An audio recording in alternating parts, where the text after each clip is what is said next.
Good morning everyone. संकलन में आप लोगों का बहुत बहुत स्वागत है।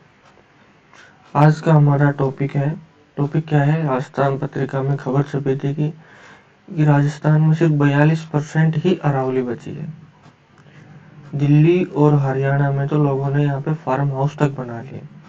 तो आइए जानते हैं ये सब कैसे होगा। संकलन ये हमारा यूट्यूब चैनल है, इसको सब्सक्राइब कर लीजिए। तो चलिए,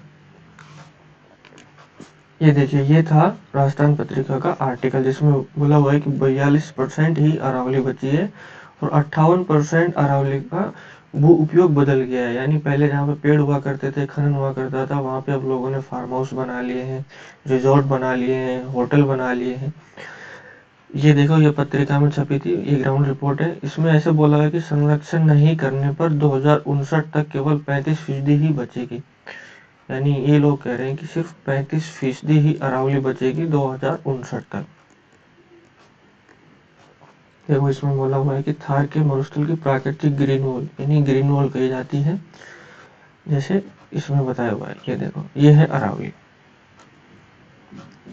ये गुजरात के पालनपुर से और दिल्ली की रायसीना हिल्स तक ये अरावली है। ये यहाँ पे थार का मरुस्थल है, ये यहाँ पे थार डेजर्ट है।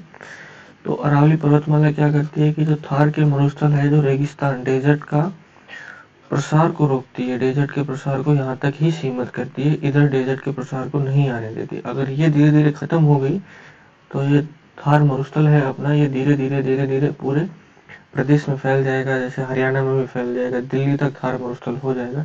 इसलिए ये बहुत जरूरी है। इसमें उन्होंने बोला हुआ है कि इसमें आबादी, कृषि, बंजर भूमि और खनन शामिल है। खनन भी बहुत ज्यादा होता है अरावली में। अरावली का मैं जहाँ रहता हूँ, मैं राजस्थान के अलवर जिले के मुंडावर तहसील में रहता हूँ। मुंडावर तहसील में रहता हूँ। तो हमारे तहसील में ही, ये पूरी तहसील ही है ना, वो अरावली के आसपास बसी हुई है, बिल्कुल अरावली के नजदीक में बसी हुई है। और यहाँ पे जो पुलिस थाना है या मजिस्ट्रेट है, वो सिर्फ अरावली से मान लो 1 से 2 किलोमीटर ही दूरी है, मैक्स टू मैक्स, इससे ज़्यादा दूर नहीं है। लेकिन वहाँ पर भी आए दिन खनन होता रहता है, लैंड माइन्स फटती रहती है, पत्थरों के टुकड़े फटते रहते हैं। और मेरा घर अरावली से कम 10 किलोमीटर दूर है, लेकिन मुझे भी सुबह सुबह आवाज़ें सुनाई देती है अरावली के पत्थर फटने की। और देखो, यहाँ पे बोला हुआ है दिल्ली के हिस्सों में लोगों ने अतिक्रमण कर लिए, फार्म हाउस बना लिया है। और वर्ष 2059 तक अरावली पर्वतमाला के 65% भूभाग पर भू उपयोग के परिवर्तन की आशंका है। ठीक है, और भी जानते हैं कि ये देखते हैं, ये देखो, अरावली भारत के पश्चिमी भाग राजस्थान में स्थित है। बिल्कुल सही है, राजस्थान पर पश्चिमी भाग में स्थित है। राजस्थान में शाहडावल पर्वत के नाम से जानते हैं। भारत की भौगोलिक संरचना है। और अरावली प्राचीनतम श्रेणी है, ये संसार की सबसे प्राचीनतम पर्वत श्रृंखला है। यहाँ पे ये सबसे फोल्डेड फोल्डेड हिल्स है, संसार की सबसे प्राचीनतम फोल्डेड हिल्स यानी बलित पर्वतमाला। यह है प्राचीनतम बलित पर्वतमाला संसार। इनकी उत्पत्ति प्री कैम्ब्रियन युग में हुई थी, जो 45 यानी 450 मिलियन ईयर्स अगो। और इसका सर्वोच्च शिखर सिरोही में है, गुरु शिखर है, जो माउंट आबू में है। अब हम बात करते हैं, उम्र मैंने बताई थी आपको, 5 से 70 मिलियन है, गुजरात से दिल्ली तक है। ये यहाँ पे गुजरात से लेकर दिल्ली तक है, ये है गुजरात से लेके दिल्ली तक इसका विस्तार है। और अरावली पर्वत श्रृंखला का लगभग 80% विस्तार राजस्थान में है, जो दिल्ली स्थित राष्ट्रपति भवन रायसीना की पहाड़ी पर बना हुआ है, जो अरावली पर्वत श्रृंखला का ही भाग है। इसकी औसत ऊंचाई 930 मीटर है तथा अरावली के दक्षिण में ऊंचाई और चौड़ाई अधिक है। जो दक्षिण है, ऊंचाई चौड़ाई अधिक है। और अरावली उत्तर भारतीय पर्वतमाला है। राजस्थान राज्य के पूर्वोत्तर क्षेत्र में गुजरती 550 किलोमीटर लंबी इस पर्वतमाला की कुछ चट्टानी पहाड़ियां दिल्ली के दक्षिण तक चली गई है। ये देखो, ये है दिल्ली, यहाँ पे ये अपनी कैपिटल है दिल्ली, यहाँ के दक्षिण तक चली गई है ये अरावली की पर्वतमाला। यहाँ पे अरावली पर्वतमाला सबसे ज्यादा चौड़ी है। ये यहाँ पे ऐसे है, ये अरावली पर्वतमाला पूरे राजस्थान के अंदर ऐसे, ये ऐसे। तो यहाँ पे सबसे ज्यादा चौड़ी है और ऊंची भी यहीं पर है। यहाँ पे सिरोही है, माउंट आबू, ये है यहाँ पे माउंट आबू।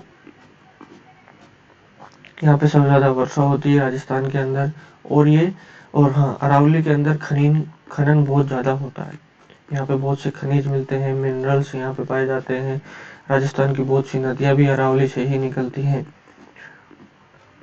अरावली से ही नदियाँ निकलती हैं। तो इसका संरक्षण बहुत ही जरूरी है। अगर इसका संरक्षण, ये अरावली खत्म हो गई तो ये थार का मरुस्थल इधर आ जाएगा, और जो बहुत ही बुरा संकेत है यहाँ की पॉपुलेशन के लिए। ठीक है।